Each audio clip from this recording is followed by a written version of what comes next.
All right, welcome back to another video where we go around a recent PSA submission and we crunch the numbers and we see if I got a profit returned. So starting us off, I'll just there's 10 cards in this order. It's a real quick order. It's kind of a good one to see if we did get value, gain value by grading, especially with PSA. You get the most value in return in a sense. So let's break it down. There's 10 cards. We have one shown. I'll just kind of go over the categories up here. I'll have a purchase date for each card, where I bought the card from, source obviously pre-grade, what PSA graded it. The actual grading cost is going to include shipping and return shipping back to PSA, so that's how that's going to be calculated into each card. What I actually purchased each card for, and the current graded value cost of each card. Profit obviously is the difference between all in and what you would get back. And return on investment, we're looking probably anything above 30%, I would say, is a good round number to keep at. Pop counts on the card and whether I'm keeping it or selling it. So we pretty much just went through the Terrell Owens. As you see here on the screen, I'll put a card for each card, a picture for each card in the bottom right here, so we can get some visuals and it's not just a whole bunch of Google, I was about to say Excel, but it's Google Sheets and just numbers and and lines. So we saw that card. It's a PC card, so I'll get in a description and kind of on how I feel about each card. So when you have a PC card, you probably really don't care unless you're trying to upgrade that card into a different higher grade.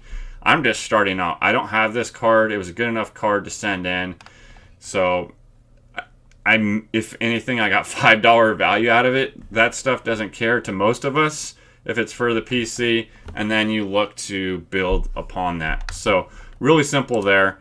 This next one, what do we have up? It's going to be a Tom Brady. This was a big one. This was a big one. Bought this earlier in the year. Again, had it between a 7 or 8. It hit a freaking 10. I don't know how. There was numerous things that I found wrong with that card. So I'm not a PC collector of Brady or anything like that. So off to the interwebs it goes. Very simple decision for me to get my money back. Let's open some of these down here and see what we're looking into. I think this first column is grading fees, and I think we're safe to show both these. There's no reason to hide these. So grading fees added up, shipped there and back, was $197.28. Total of all the purchased cards in their raw form was a total of $272, coming up to an all-in total of $472. So that, if it sells, it hasn't sold yet, but they have sold in between about $200-$180 mark. If that sells, that's already about half, cutting into half the cost of all these cards. So we'll get into what the rest entail. Like I said, that's a huge one if that sells. They've sold around. It's just, I don't mind waiting. I don't mind waiting and waiting for the right buyer to maximize value. If you're constantly selling cards every week, you have a big, huge inventory. That's how you can increase and maximize your profit. I have no problem doing that. I'm not in a rush to sell these cards. So yeah, the profit on that was pretty big if it sells at that 200 mark. Huge return on investment. Next card is another Tom Brady card. It is the 2007 card. Bought this last year actually. Had it between an 8 or 9, favoring the 8. The 8's bold. It hit the 9.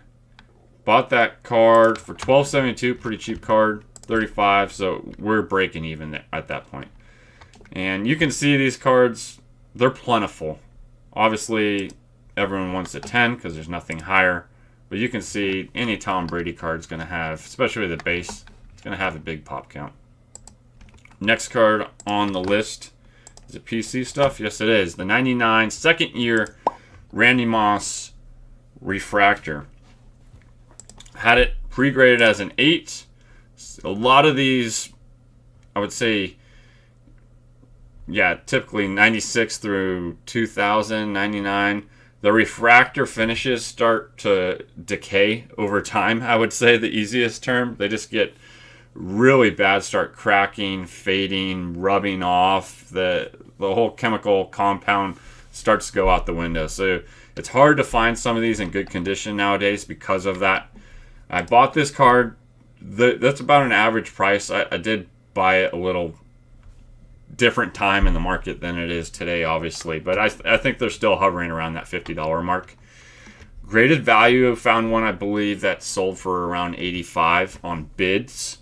Might be able to push more than that. Again, with grading fees, shipping, and everything, we're barely in the profit on that. But again, it doesn't matter if it's a PC card. They're kind of hard to find. You can see a decent amount of them have been graded. There's only 4 10s that exist. So you can see those are a hot commodity. Those probably go for big values. Big money right there. All right, next card on the list. Try to speed this up. But let me know if you enjoy this type of video where I get down in the numbers and kind of articulate maybe what I'm thinking. And if this stuff kind of makes sense to you, if you like to see more of this. I got away from doing these types of videos in previous submissions, but I feel like most who are watching this video right now, this correlates, I guess, and you can visualize. I can't speak, of course, as always.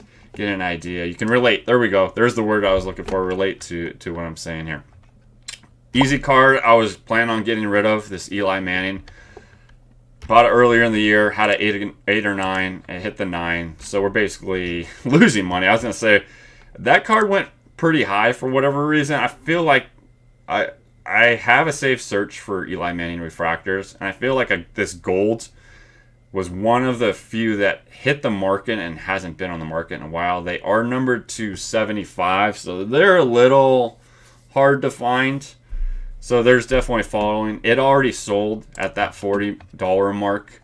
So again, sometimes you take risks and sometimes you hit big.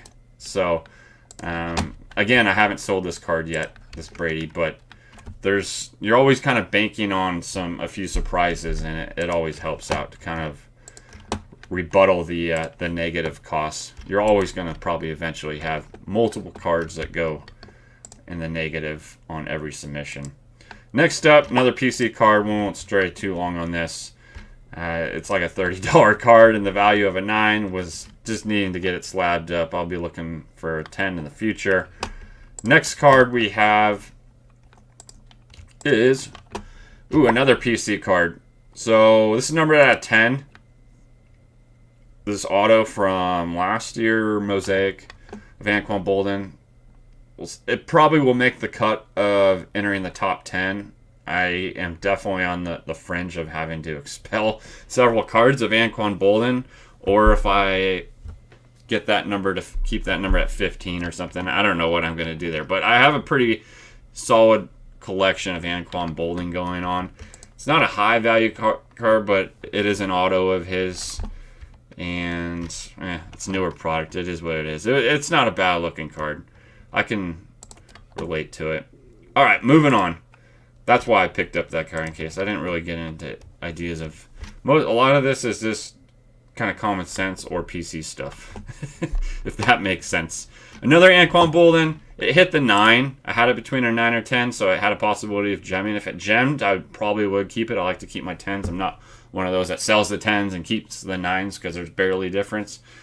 So a lot of the times you can't tell a difference, and sometimes you don't even know how a card got a 10, like in this order. So, I mean, we get it. It goes all over the place.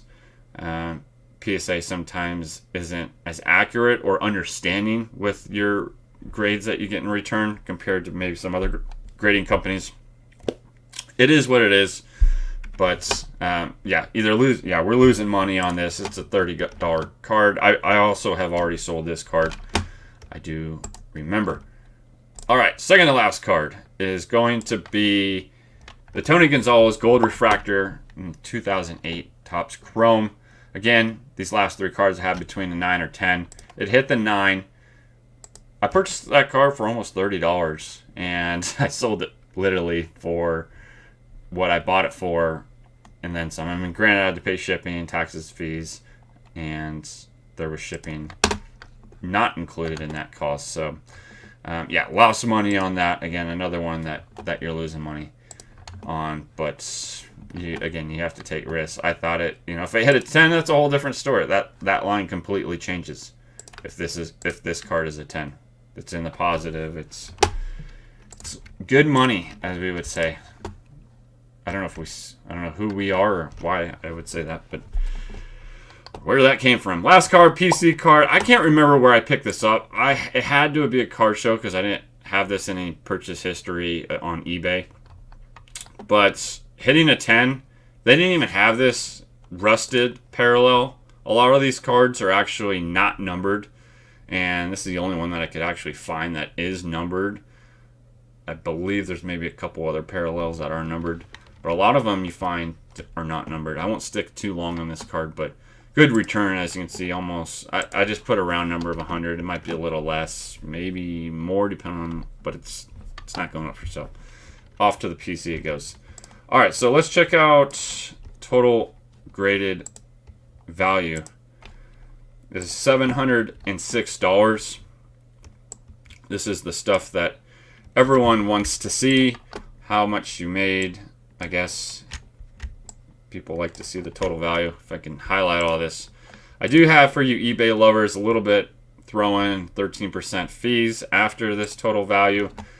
So there it is. Net profit, if you were to sell elsewhere, cash or whatever the heck be, it's very minimal. I just wanted to show a video up that even though you're still losing money on cards, overall order, you're still making money and adding value to cards, or getting cards, for instance, for your PC free of charge after you've sold all the other cards within the order.